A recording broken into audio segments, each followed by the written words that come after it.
우리 강의한 우리 한 3강을 한번 보시면 우리가 진정한 행복의 두 가지 조건에 대해서 이 3강에서 이제 나누었습니다. 우리가 행복을 얻기 위해서 우리가 네 가지를 P를 추구하지만 진정한 행복의 조건은 이제 무조건적인 사랑과 또 삶의 의미와 우리가 목적을 발견할 때에 우리가 진정한 행복을 느낄 수가 있다, 이런 이야기들을 이제 나눴고요. 그래서 이제 4강에서는 하나님께서 원래 이 세상을 우리를 원래 어떻게 계획하셨는가, 그리고 오늘날 세상의 모습은 어떤가를 크게 우리가 두 가지 이제 그림으로 표현을 했는데요. 혹시 그림을 띄워줄 수 있으면? 네, 안 되나요? 네. 하나님의 원래 계획과 하나님과의 관계와 우리 자신과 관계, 이웃과 관계, 세상의 관계 속에서 하나님께서 조화롭게 하나님의 선하신 뜻 가운데 우리를 존재케 하셨죠. 그다음 오늘날 우리의 현실은 이 모든 것들이 끼어져 있지 않습니까? 하나님과의 관계, 자신과의 관계, 이웃과의 관계, 세상과의 관계들이 끼어져 있는 그 현실을 우리가 쭉 이제 나눴고요. 그래서 5장에서는 이렇게 세상이 왜 하나님의 계획과는 다르게 깨어졌는가, 이 세상이 깨진 이유와 또 죄의 본질이라는 제목으로 우리가 5가를 나누었는데요. 성경은 이 모든 깨어짐의 근본 원인이 죄다라고 말씀을 하죠. 그리고 죄는 본질적으로 나 중심주의를 우리가 말하는 것입니다. 그래서 우리가 죄에 대한 심층적인 설명, 우리가 가지가 있고 잎이 있고 또 뿌리가 있는 그 그림을 우리가 기억하시는 게 좋지 않습니까? 우리는 죄의 열매, 지금 5강의 4번을 이야기하고 있는 것이죠. 죄의 열매만을 보고 우리가 죄라고 말하기 쉽고 또 죄의 줄기만을 이야기하기 쉬운데, 사실 죄의 뿌리는 자기 중심성이죠. 기독교가 다루는 죄의 본질은 자기 중심성이고, 이 죄로 인하여, 이 죄의 뿌리로 인하여 당연히 죄의 줄기가 자라고 죄의 열매가 있고, 이로 말미암아서 하나님이 원래 계획하신 모든 관계, 모든 계획이 깨어진 우리가 이 시대를 우리가 살아가는 것이죠.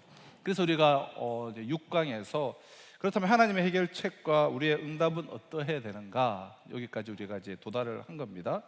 그래서 이 자기 중심적인 죄로 인하여서 오늘날 세상에 모든 관계가 깨어졌으니 매일 삶 속에서 일어나고 있는 모든 일들, 심지어는 우리 교회 안에서 관계 속에서도 있는 모든 일들, 세상은 말할 것도 없고 가정도 말할 것도 없고 나라에 돌아가는 모습, 세상에 돌아가는 모습, 이 모든 것들이 이 자기 중심적인 죄로 인한, 죄의 본질로 인한 모든 것들이 깨어졌기에 하나님과 깨어지고 나랑 깨어지고 이웃과 깨어지고 세상과 깨어진 그 현실의 모습들을 우리가 매일매일 겪고 그 가운데서 우리가 살아가고 있는 것 아니겠습니까? 그래서 우리 6강의 1번 문제를 읽어보면 이 내용이 사실은 정리가 되어 있어요.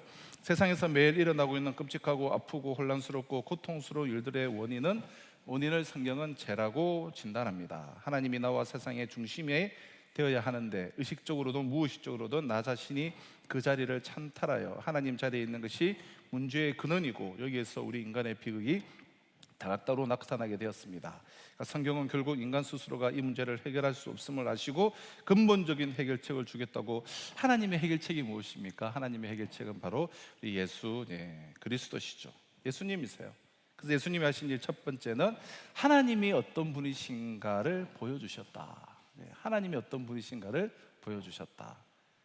하나님은 인간과 소통하는 분이시고 예수 그리스도가 하나님이 어떤 분이신가. 그러니까 제가 지난주에 그런 말씀을 드렸어요. 우리가 한 사람 혹은 어떤 범죄를 저지른 사람, 그 사람의 마음을 알 재간이 없어요.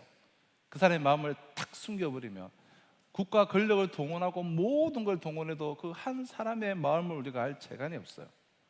그런데 하물며 우리가 창조주 하나님, 하늘의 하나님을 예수님을 통하여서 알게 해주셨다는 거예요.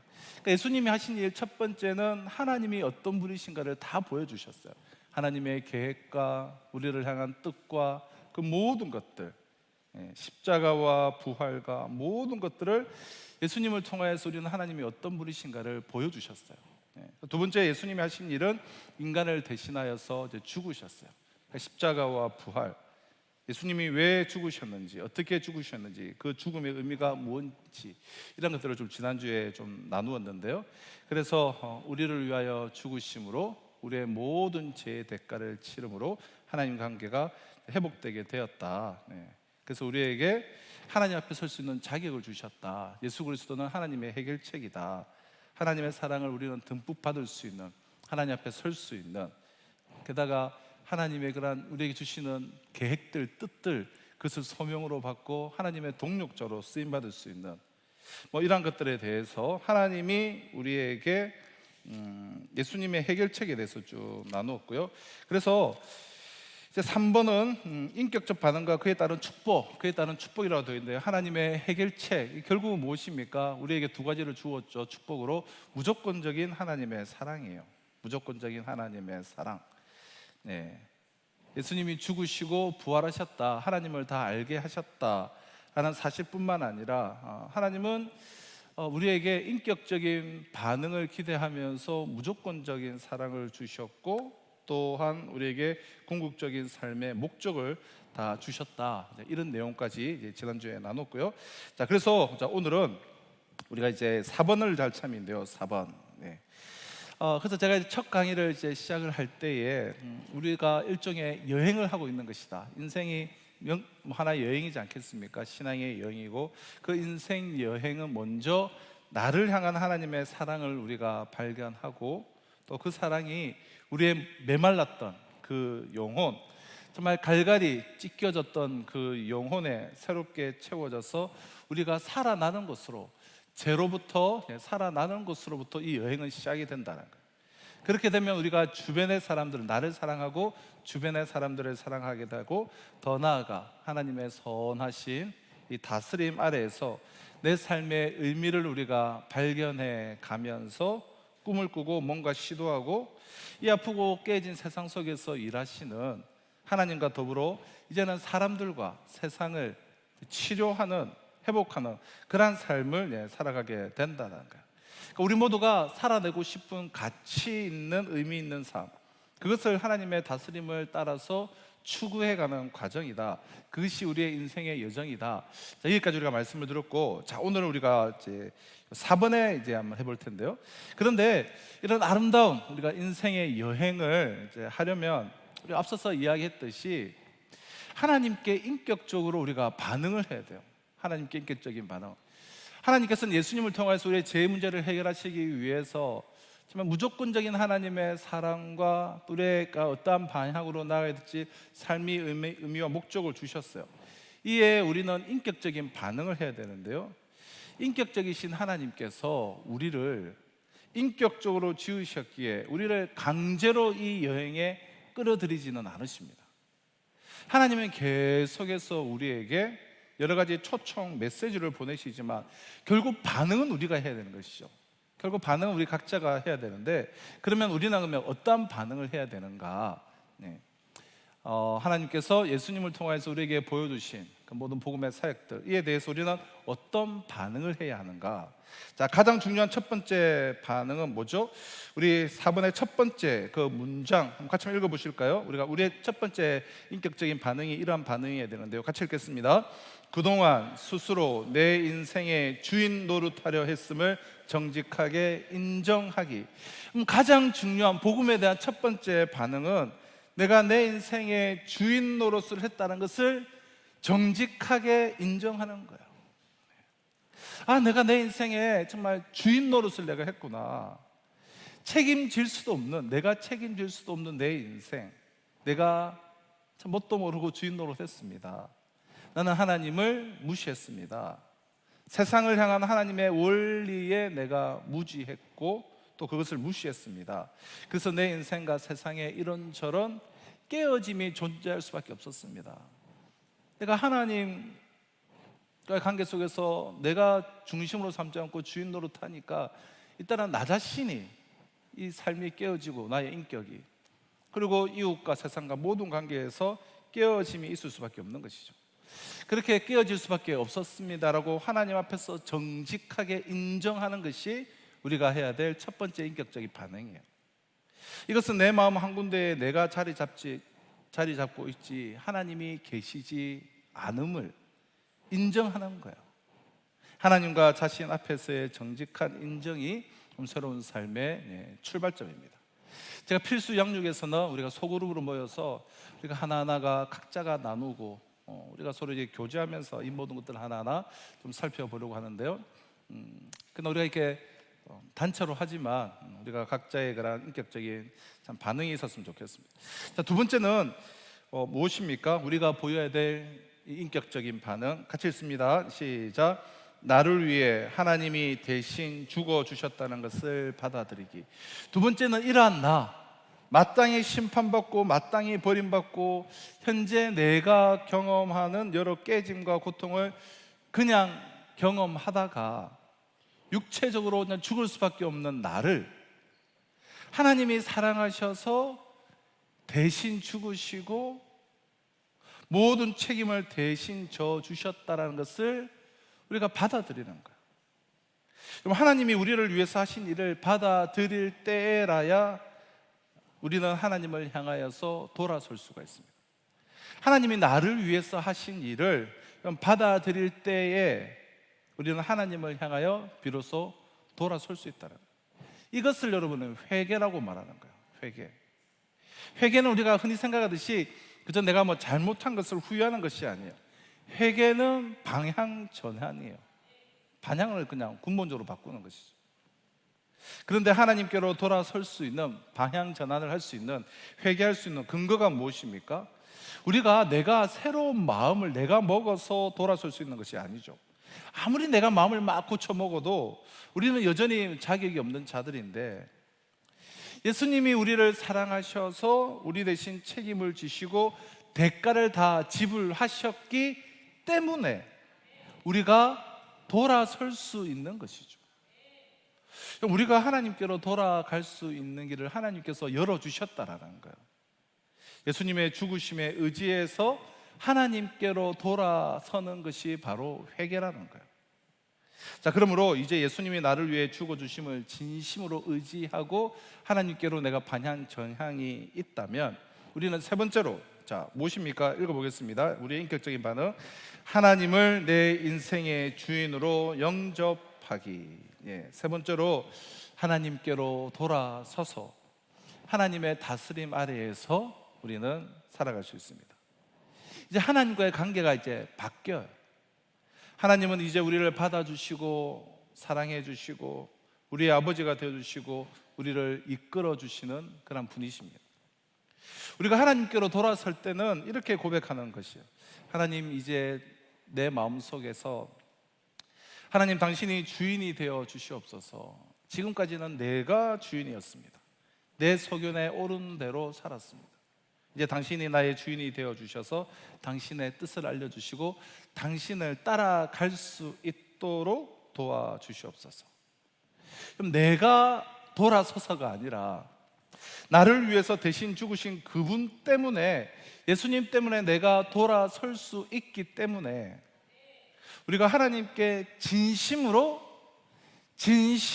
돌아서게 되면 예수의 영, 곧 성령님이 우리 가운데 오십니다. 그럼 예수 그리스도의 십자가를 의지해서 그 죽으심 때문에 정말 우리가 하나님께로 진심으로 돌아서게 되면 누구나 모두에게 성령을 부어주세요. 예수의 영, 곧 성령님이 우리에게 오세요.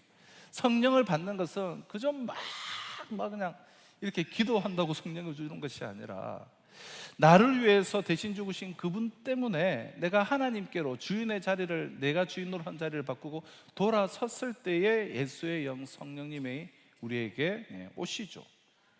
성령님은 하나님이 구원받은 자에게 주시는 약속의 증표로 성령님이 하시는 가장 중요한 일은 우리로 하여금 예수님을 깨닫고 하나님을 아버지다라고 부를 수 있게 하시는 것입니다. 이 성령님은 이제 계속해서 그러한 주인의 자리를 바꾼 이들, 그들을 양육하고 진리와 은혜로 다스리기 위해서 우리 속에서 계속해서 영원히 내주하시면서 사시는 것이죠. 그래서 그 다음부터는 하나님은 우리를 인도하시고 양육해 가시기 시작하십니다. 그래서 진정으로 신앙의 성장, 자람이 있으려면 이 회개와 이 하나님께로 돌이킴, 주인의 자리를 내어드림, 이 회심의 기회가 분명히 있었어야 돼요. 그거 없이 신앙생활을 아무리 해도 자라지 않죠. 성장하지 않고. 그렇게 우리가 주인의 자리를 하나님께 온전히 내어드릴 때에 그때부터 우리를 인도하시고 양육하시기 시작해서 신앙이 자라게 돼요. 우리가 어떻게 하나님의 다스림을 받으며 살아야 하는지 가르쳐 주세요. 또 살아갈 힘을 주시죠. 나를 사랑하고 이웃을 사랑할 수 있는 힘을 주십니다. 그 무한한 사랑과 지혜가, 에너지가 하나님으로부터 우리에게 성령을 통해서 흘러 들어오기 시작하는 것입니다. 그래서 우리는 이제부터 비로소 이때부터 하나님을 따라가는 인생을 살아가기 시작할 수 있습니다. 진심으로 내 마음의 주인 자리에 하나님을 모셔드리면 우리의 영적 여행은 다른 차원으로, 그냥 아무런 열매도 없고 나도 이게 과연 맞는가 싶은 그런 답이 없는, 확신이 없는 신앙, 종교 생활이 아니라 정말 하나님과 동행하고 하나님을 따라가는 그런 차원으로 바뀌게 되는 것이죠. 자, 우리는 그래서 지금까지 좀 이렇게 부분 주차가 나누어서 좀 진행이, 또 나눔이 없어 좀 진행이 되어서 좀 흩어져 있는 부분이 좀 있어서 개인적으로 아쉬움이 있는데요. 그 다음에 우리가 기본 우리가 가정 때 함께 좀 다 나누도록 하고요. 아무튼 지금까지 기독교의 기본 진리, 성경이 우리에게 전하는 가장 본질적인 메시지들을 이제 나누었습니다. 자, 이러한 복음, 즉 기쁜 소식을 들으면 사람들은 보통 5가지 반응을 이제 보이게 이제 되는데요. 첫 번째 반응은 무엇입니까? 첫 번째 반응은 기쁨이에요. 복음을 들었을 때, 기쁜 소식을 들었을 때 당연히 기뻐해요. 리조이스. 그럼 이미 복음을 받아들인 사람들은 이런 이야기를 다시 들으면서 지루해하는 것이 아니라, 아, 그래, 이 놀라운 축복은 내가 받아들이고 있었던 사실이야. 하나님은 나의 주인이시고 나의 아버지시오. 나는 부족하지만 지금 그분을 따라가고 있어. 나를 이렇게 따라가게 해주신, 나를 위해 죽어주신 예수님 너무 감사해요 라며 이미 예수 그리스도를 주라 고백하고 영접하고 생명이 있는 그리스도인들은 이런 복음을 들을 때에 기뻐하게 돼요. 많이 들었죠? 너무나 잘 아는 내용이에요. 수십 번 뭐 어떻게 들으실 수도 있어요. 그런데 정말 첫 번째 반응, 이런 첫 번째 반응은 주로 이제 이미 생명이 있는 그리스도인들에게 나오는 반응이죠. 아, 또 아는 이야기다, 지루해하는 게 아니라 기쁘게 돼요. 나를 살리신 이 소식은 듣고 또 들어도 새롭고 기쁘기 때문이에요. 그럼 두 번째 사람들은 어떤 반응이 있습니까? 재헌신하는 분들이 계세요. 이런 재헌신, 리코밋, 이런 반응을 보이는 분들이 있어요. 이분들은 이제 과거에 하나님을 정말 받아들이고 그분을 주인으로 여기고 따라가면서 살았던 적이 있어요. 근데 인생의 어느 시점에, 뭐 그 기간이 좀 짧을 수도 있고 그 기간이 아주 오래된, 길게 된 분도 있을 수가 있지만 하나님을 떠나서 살았어요. 하나님을 떠났다는 것은 실제로 교회를 떠나기도 하지만 교회를 다니고 있어도 하나님을 떠나서 세상의 다른 것을 나의 주인으로 삼거나 다시 내가 어느덧 다시 조금 내가 주인이 되어버린 상태가 될 수가 있죠. 내가 분명하게 핵심을 통하여서 분명하게 복음을 받아들이고 나는 죽고 그리스도 안에서 사는 믿음의 고백과 함께 주인의 자리를 바꾸어 들었지만 어느새 또 이 세상을 살아가고 이래저래 살다가 내가 어느새 슬그머니 주인 자리에 앉아 있는가요? 교회를 떠났을 수도 있고 교회를 다니고 있을 수도 있어요. 중요한 것은 내가 다시 주인이 되어버리는 상태라는 거예요. 세상의 것을 주인으로 삼고 그냥 살아가고 있는 상태라는 거예요. 이런 분들이 하나님의 이 사랑의 이야기를 다시 들으면, 하나님 맞습니다. 제가 당신을 주인으로 받아들여서 산 적이 있었는데 제가 어리석어서 어느덧 제가 다시금 주인인 것처럼 잘못 행세하고 하나님 아닌 것에 매여 살았습니다. 용서해 주십시오. 저를 기다려 주신 것 감사합니다. 이렇게 다시금 재헌신하게 되는 것입니다. 자, 이것은 형식적으로 교회를 지금 다니고 있고 안 다니고의 문제가 아니라, 그러니까 마음의 주인이 누구냐라는 그런 문제예요. 우리는 여러분 누구나 부족하기 때문에 그리스도인으로서 살면서 일평생에 몇 차례씩 재헌신을 하게 되는 경우가 대부분이에요. 우리가 거듭남의 역사, 구원받음의 역사, 생명의 얻은 역사는 단회적으로 한 번 일어나지만, 그러나 계속해서 재헌신의 시간들은 우리 모두에게 다 이제 필요한 것이죠. 어느덧 내가 주인 노릇하고 있는 나. 이 재헌신은 단순히 교회 생활을 했던 분들이 아니라 우리가 이야기한 복음을 제대로 이해하고 하나님이 정말 그들의 삶의 주인이셨던 분들, 즉 하나님께 자신을 헌신했던 분들이 어느덧 그 이탈한 자리를 돌아보며 복음을 들을 때 다시금 재헌신이라는 반응을 하게 되죠. 그럼 세 번째 사람들은 이제 예수님을 마음에 영접하게 돼요. 리시브, 받아들인다는 것이죠. 예수 그리스도를 영접하게 되는 것이죠. 영접이라, 그럼 지금까지 우리가 쭉 나눈 모든 이야기를 내 내면에 전부 다 이해하고 탁탁 다 내가 말할 수 있고, 그리고 내 내면에 온전히 심화시켰다는 이야기 아니에요. 그렇게 심화는 시키지 못하더라도 이 과정은 사실은 평생에 걸리는 과정이에요. 복음을 온전히 나의 내면 가운데 심화시키고 또 이 복음의 내용들이 명확하게 이해가 되고 정리가 되고, 그래서 내 삶 속에서 살아내는 것은 평생에 걸리는 일이죠. 그래서 온전히 이 복음의 모든 이야기가 내 내면에 온전히 심화시키지는 못하더라도 하나님의 그 원래 계획, 그런데 깨어진 세상과 그리고 깨어짐의 그 원인인 죄의 뿌리인, 죄의 본질인 그러나 나 중심적인 자아, 이 모든 깨어짐을 하나님께서 해결해 주신 방법, 예수 그리스도를 통하여서 우리에게 해결해 주신 방법, 이 방법에 정말 진실로 동의해서 마음의 주인의 자리에 하나님을 받아들이는 거예요. 영접하는 사람들 중에는 이미 교회를 다녔던 사람들 중에 영접해야 되는 분들이 계시고, 또 모태신앙인들 중에도 여전히 영접해야 될 사람들이 있을 수도 있어요. 아니면 교회를 아예 안 다닌 사람들도 있을 수가 있겠죠.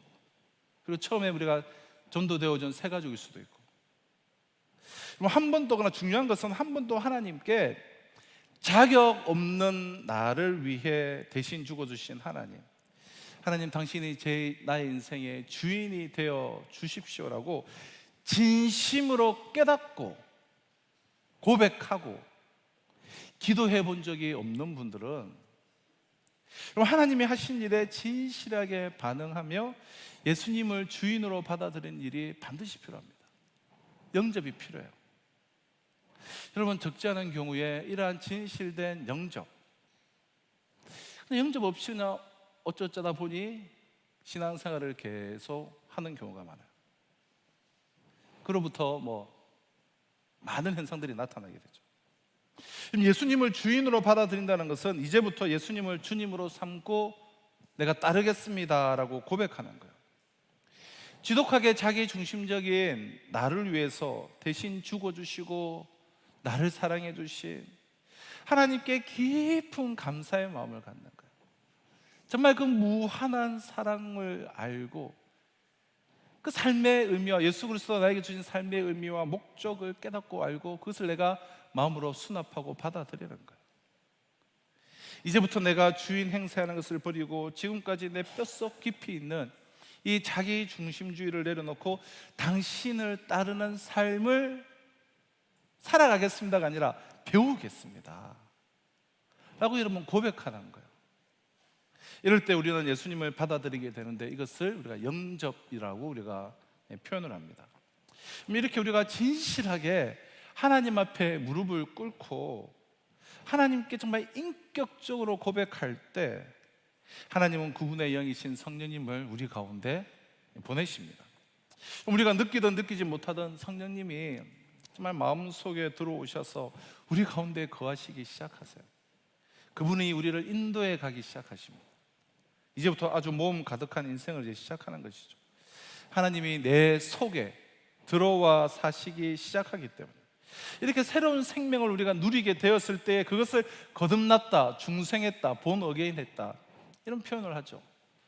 이런 표현을 이러한 영접의 시간들이 그럼 철저하게 이제 말씀을 통하여서 나의 내면과 내가 어떻게 신앙생활을 했고 다 다루어지고 또 대화가 되어지고 고백이 되어지고 이해가 되어지고 사실은 1가에서 6가까지의 모든 과정을 우리가 뭐 하루를 탁 잡아서 아침부터 밤까지든 1박 2일이 되었던 앞으로 이제 여러 가지 좀 방법론 좀 구상적인데요. 그것을 제가 말씀을 나누고 자신을 돌아보고 또 나누고 이런 시간들을 통하여서 우리가 분명한 영접의 시간들이 우리가 모든 새가족들 그리고 처음 전도되어져 오는 분들 그리고 신앙생활의 여정 가운데 이 분명한 중생의 경험이 없는 분들은 우리 모두가 좀 거쳐야 되는 그런 생각이라 생각되는데요. 아무튼 그것이 바로 거듭났다, 중생했다라는 표현이죠. 모태신앙인 사람들도 어릴 때부터 교회를 다녔지만 한 번도 하나님 앞에서 진지하게 하나님을 마음속에 초청해 본 적이 없는 사람들이 있습니다. 물론 여기서 우리가 좀 기억할 것은 이렇게 뭐 초청한 적이 없다고 할지라도 오랜 시간 교회 생활을 하다가 부지불식간에 하나님을 정말 진실되게 모신 경우도 있어요. 네. 그런 경우도 있습니다. 네. 그런 경우가 우리가 없다고 해서는 안 돼요. 어느 순간 이렇게 영접해서 딱 시간을 통해서 딱 정확하게 내가 언제다 이런 건 없을 수가 있지만 부지불식간에 모신 분들도 있어요.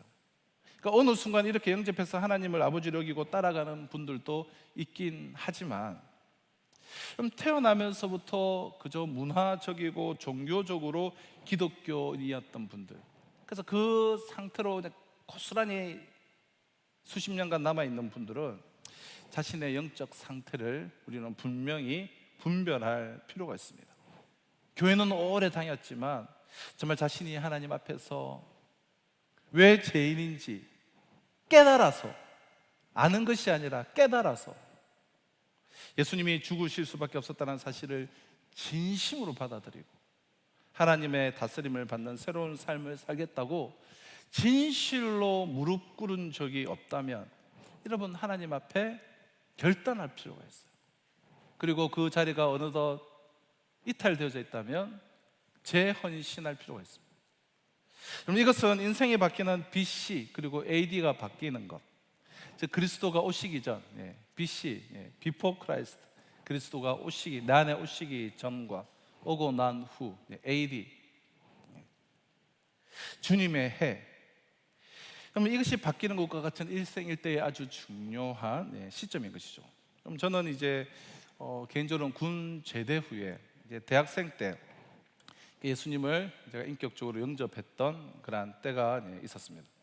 모태신앙으로 어릴 때부터 계속해서 교회는 이제 다녔지만 그리고 그 안에 부지불식간에 제 안에 신앙이 없었다고 말을 하지 않을 수는 있지만 그러나 정말 분명하게 이 복음의 내용과 또 나의 제약됨과 주인의 자리에 있었던과 그리스도의 십자가와 부활과 이 복음을 정말 인격적으로 깨닫고 인격적으로 무조건적인 그런 사랑과 삶의 의미와 목적, 분명한 표대를 깨닫고 그것을 받고 인격적으로 반응을 했던, 정말 진실되게 영접했던 것은 이제 군 제대 후에 여러 훈련들을 이제 통해서였는데요. 뭐 긴 간증들이 있지만 참 그때 하나님 앞에 제가 진실되게 반응을 할 수가 있었습니다. 제가 하나님께로부터 이제 돌아서게 된 것이죠. 저는 이제 그날 이후로 그분을 여러 가지 연약함은 있지만 그러나 따르기 시작했던 것 같습니다. 자, 영접이 반응이 있죠. 자, 네 번째 경우는 어떤 경우가 있습니까? 좀 더 이제 탐구를 해요. 그러니까 리서치를 계속 하겠다는 거예요. 하나님의 원래 그 계획과 다르게 깨어진 세상, 그리고 하나님의 해결 방법에 대해서 대한 이야기를 쭉 다 들었지만 하나님께 내 인생을 드리기에는 아직 정리되지 않은 것이 있다고, 아직도 고민이 좀 더 필요한 것 같다고, 아직 예수님이 어떤 분이신지 내가 좀 정확하게 잘 모르겠다고 하는 분들이 있을 수가 있습니다. 그럼 진실하게 자신의 영혼을 보고 질문하는 것은 매우 귀한 일이에요. 진실하게 자신의 영혼과 상태를 알고 점검하고 질문하는 것은 좀 귀한 일이죠. 그러니까 억지로 혹은 별 생각 없이 믿어서는 안 돼요. 억지로 믿어서도 안 되지만 별 생각 없이 그냥 믿어서도 안 돼요. 하나님은 그래서 이러한 진실한 탐구하기를 원하는, 진지하게 진리를 찾는 탐구하는 이들을 저는 기뻐하신다고 생각합니다. 그러나 중대한 결정을 내리는 것이 좀 두렵다거나 좀 피해가고 싶다거나 또는 하나님의 말씀을 따라서 잘 살아갈 자신이 없다거나 하는 이런저런 여러 가지 핑계로 탐구를 택하지는 말아야 합니다. 하나님 없이 사는 그 삶에서 하나님을 중심으로 하는 삶으로 바꾸는 일은 분명 영적인 혁명적인 일임에는 틀림없어요. 용기가 필요한 일임에 틀림이 없습니다. 그러나 이러한 결단을 좀 유지하는 일은 우리 자신의 의지력보다 하나님의 신실하신 사랑 때문에 가능한 거예요. 내가 영접하고 결단을 내렸다고 해서 내 힘으로 살 수 있는 것 아니에요. 결국은 하나님의 신실하신 사랑 때문에 이후로의 삶도 가능한 것이죠. 우리를 위해 죽기까지 하신 분이 우리에게서 눈을 떼지 않으시고 우리를 자라게 하시고 성숙시킬 것이고, 그 가정은 너무나 행복하고 복된 가정일 거예요. 그분을 알아가고 의지해서 살아가는 새로운 삶은 매우 흥미진진하게 배워나가야 할 부분인 것이에요. 그러므로 그것이 두려워서, 믿음의 생활이 두려워서 탐구의 자리에 머물러 있어서는 안 된다는 거예요. 또는 탐구를 택하시는 사람들 가운데는 아직 몰라서 더 배워야 하기 때문에 성경을 더 읽어보고 난 다음에 결정하겠다라고 하는 분들도 있는데요, 이것은 핑계일 수가 있습니다. 그럼 성경을 읽어보는 것은 매우 중요한 일이지만 성경은 일평생 동안 계속해서 읽고 우리가 공부해야 될 책이죠. 지금까지 우리가 좀 이렇게 쭉 나눈 이야기는 사실은 성경은 방대한 내용을 이렇게 압축하고 압축해서 축약한 내용이지 않겠습니까? 우리가 6과 동안 나눈 것은 하지만 저는 감히 이제 우리 6주 동안 나눈 것은 하나님 앞에서 우리가 결단하기 위해서, 복음을 받아들이고 하나님 앞에 결단하기 위해서 들어야 할 이야기는 모두 다 들었다라고, 다 다루었다라고 생각을 해요. 물론 보다 더 세밀하고 깊은 부분들은 우리가 또 다루겠지만 기본적으로 뼈대는 다 다루었어요. 정말 결정적으로 정리되지 않은 문제가 있지 않다면 여러분, 탐구를 택하지 말고 하나님의 초청을 우리가 진지하게 심사숙고하고 반응하는 것이 필요합니다. 사실 자신이 없다, 좀 더 알아야겠다라는 이유로 탐구를 택했다가 결국 진지한 탐구의 끈을 놓쳐버리고 영접의 기회를 놓쳐버리고 탐구하겠다라는 그런 마음 때문에 진짜 진지한 탐구의 끈을 놓쳐버리고 이 마지막 반응에 다다른 분들이 참 간혹 계셔서 좀 안타까운 마음이 있는데요, 그래서 이 마지막 반응은 무엇입니까? 거절이에요. 리젝트. 우리가 복음을 이렇게 전했을 때, 복음을 다 들었을 때, 하나님의 사랑은 여러분 거절할 수 있습니다. 하나님의 사랑은 누구나 거절할 수 있어요. 하나님이 인격적으로 우리의 반응을 요구하시기 때문에 거절할 수 있어요. 하나님이 주시는 구원은 인격적인 선물이기 때문에 이 수납을, 받아들임을 거부할 수가 있습니다. 사랑은 강제로 줄 수가 없어요. 받는 쪽이 감사와 기쁨으로 반응해야 사랑이 주어지게 됩니다. 그러므로 우리가 하나님의 사랑을 거절할 수는 있지만, 쭉 함께 복음을 공부하고 복음을 나눈 분들 중에 거절할 수 있는 분들이 있지만 이 거절에 대한 책임은 당연히 내가 져야 하는 것입니다. 하나님 없이 살다가 하나님 없이 죽음을 넘어가서 하나님 없는 그 영원한 세계에서 살게 되는 것이죠. 살아있는 동안 하나님을 거절했기 때문에 죽은 후에도 하나님 없는 세상에서 살게 된다는 거예요. 하나님은 우리의 인격적 결정을 존중하십니다. 물론 이 자리에 계신 분들은 우리가 다들 첫 번째 아니면 이제 두 번째의 경우이겠지만, 우리가 앞으로 다양한 모든 분들을 세밀하게 나눌 때는 우리 각자의 인격적인 결정이 참 중요하다 생각합니다. 6강까지 다 오신 분들이 하나님의 사랑을 거절하는 참 가슴 아픈 일이 생기지 않기를 기도하면서 이 과정을 진행하려고 하는데요, 그래서 다시 한번 우리 삶의 정황과 공경, 하나님의 해결 방법을 우리가 심사숙고하며 자신을 우리가 잘 돌아보는 것이 참 중요하지 않는가 생각이 됩니다.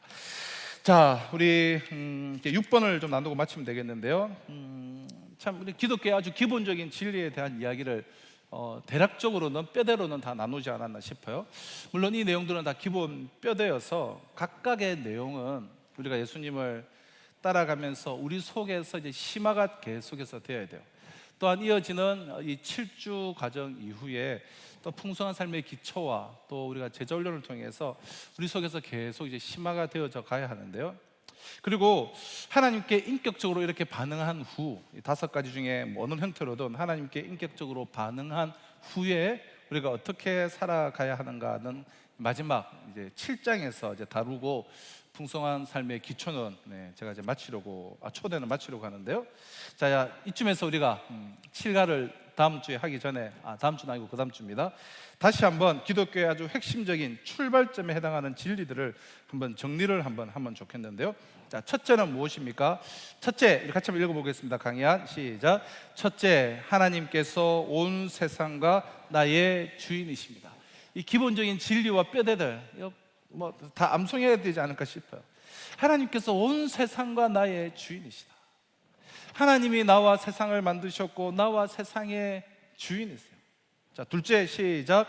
인간의 모든 문제는 하나님을 몰아내고 자신이 주인 자리에 앉음으로 비롯되었습니다. 그것이 바로 죄고 이 죄로 비롯되었죠. 그럼 인간은 하나님을 주인의 자리에서, 하나님이 중심이고 주인이신데, 주인에 대해서 내버려 버리고 자기가 주인이 되어서 자기 옳은 대로 살아가서 우리 모두는 이러한 심각한 문제에 빠졌고, 이렇게 하나님을 거절하고 자신이 중심이 된 이 상태를 성경에서는 죄다라고 말하는 것입니다. 자, 셋째, 시작. 이 죄의 문제를 해결하기 위해 하나님께서 사람이 되어 오셔서 사람을 대신하여 죽으셨습니다. 우리는 이 죄의 문제를 우리 스스로는 해결할 수 없기 때문에 우리를 사랑하시는 하나님이 직접 우리에게 오셔서, 예수 그리스도 그분께서, 하나님이신 그분이 육신에 머무를 그 땅에 오셔서 하나님의 모든 계획과 뜻과 하나님이 어떤 분이신가 다 알게 하시고 보여주시고 십자가를 완성하셨어요. 하나님이 직접 우리에게 오셔서 하나님이 누구신지 보여주시고 이 죄의 대가를 대신 지시고 죽으셨다는 거예요. 이렇게 우리가 하나님께로 돌아갈 수 있는 길을 여셨다는 거예요. 마지막 넷째, 같이 읽겠습니다. 이 사실을 받아들인 사람은 하나님을 자기 인생의 주인으로 모셔드려야 됩니다. 여러분, 우리가 기뻐하는 반응을 보이던 주인으로 모시고 살아가시는 분들, 참 얼마나 기쁜 소식입니까? 그리고 어느덧 이탈하신 분들, 다시금 재헌신을 하시고, 내가 정말 전인격적인 영접의 기회가 없으셨던 분들, 주인으로 영접하는 시간이 있어야 될 것이고요. 예수님이 우리를 위해 죽으셨다는 사실을 진지하게 받아들인 사람들은 감히 하나님께로 돌아설 수가 있는데, 이로써 우리가 하나님의 관계가 회복이 되는 것입니다. 하나님께로 돌아선다는 것은 예수님을 마음에 영접하는 것인데, 이후로는 예수님을 주인으로 모시고 새로운 삶을 우리가 살게 되는 것이죠. 하나님이 저와 여러분에게 주시는 이 무조건적인 사랑과 하나님이 주시는 우리가 삶의 이 의미를 찾을 수 있는 이 복음의 큰 뼈대, 하나님의 사랑 이야기를 우리가 좀 짧지만 그래도 다 나누었습니다. 여러분은 이 복음에 어떻게 반응하십니까? 5가지 알 중에서 저와 여러분들의 반응은 지금 어디에 있습니까? 우리 모두가 정말 하나님 무조건적인 사랑을 받아들이고 정말 깨지고 상처받은 세상에서 누구보다도 먼저 우리가 회복되어져서 하나님의 깊은 사랑과 그분의 다스림과 보살핌 가운데서 성장해서 자신의 삶의 목적을 발견하고 주시는 소명을 붙잡고 이 시대를 하나님의 능력으로서 세상을 치유하고 회복시키시는 하나님의 일에 동참하는 소명자로서의 인생을 살아가며 이 축복을 누릴 수 있는 저와 우리 모두가 되시기를 주님의 이름으로 축원합니다. 우리 주님 같이 신 기도로 우리 마치도록 하겠습니다. 하늘에 계신 우리 아버지여, 이름이 거룩히 여김을 받으시오며 나라가 임하시오며 뜻이 하늘에서 이루어진 것 같이 땅에서도 이루어지이다. 오늘 우리에게 일용할 양식을 주시옵고 우리가 우리에게 죄 지은 자를 사하여 준 것 같이 우리 죄를 사하여 주시옵고 우리를 시험에 들게 하지 마시옵고 다만 악에서 구하시옵소서. 나라와 권세와 영광이 아버지께 영원히 있사옵나이다. 아멘.